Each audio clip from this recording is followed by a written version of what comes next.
Salutations everybody, it is Maddie here today, and let's talk about that Star Wars Battlefront 2 story trailer. This is the first time a trailer for Battlefront 2 has left me a little bit concerned, and I'm going to be explaining why in this video here today. So, the first mental note I made was as soon as the trailer ended, I realized, I didn't see much gameplay of the story. Yes, we saw our fair share of cutscenes, but hardly any action, hardly any actual story mechanics or set pieces, and that left me a little bit concerned. Now, this may have worked in the early 2000s with Battlefront 1, 2, Renegade Squadron, and so on, where we were able to play essentially an offline version of Battlefront and get away with that for a campaign. But games have changed, games have evolved, and we expect more from them, especially in a DICE campaign where they're very flashy in particular and have a lot of big budget moments. There was also another concern I detected throughout the trailer, and that was specifically when Iden Versio seemed to be going against the wishes of her father, who is also her commander. My biggest fear with this story is that Iden's gonna turn out to be the good person in it all. She's going to change to the rebel side or something along those lines and not stick to her beliefs within the Empire. And I think that's so important to hammer this story home, especially when it takes place during a 30-year gap. I can't imagine them just easily transferring her from one side of the story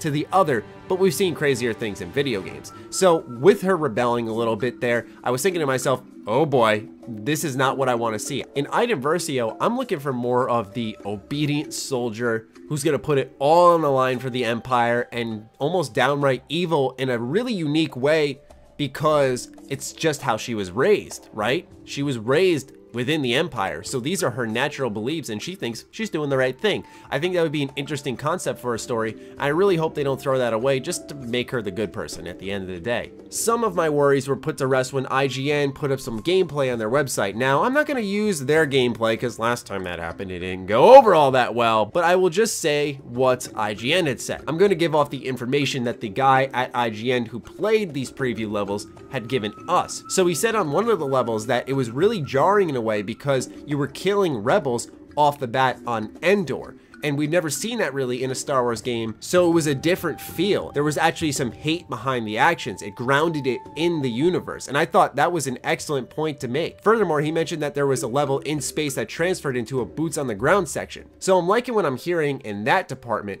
I'm just hoping that it's not multiplayer maps reconfigured to be single player levels, and then with mechanics and modes from multiplayer put in the single player and trying to make that the campaign. That's my number one concern here. I'm not expecting a 20-hour campaign. I know it's a DICE campaign, so it should be within the 5-hour area. But at the end of the day, I'm looking for a handful of things. Immersion, set pieces, actual gameplay mechanics that are unique to the story, whether you're piloting a unique ship or using a unique weapon that you can't access in multiplayer, something to make the single player separate from the multiplayer and not just a component. Those are some of the concerns I wanted to vocalize after seeing the trailer. I'm hoping that the campaign ends up being alright and that puts all my worries to rest, but I wanted to share my opinion with you guys here on the channel. So let me know what you thought of that trailer in the comments down below. Other than that, follow me on Twitter, like me on Facebook. Those links are in the description down below, along with my Patreon. Do consider supporting that as it fuels all the content we create here. Stay sexy, stay active. I love you all. Peace.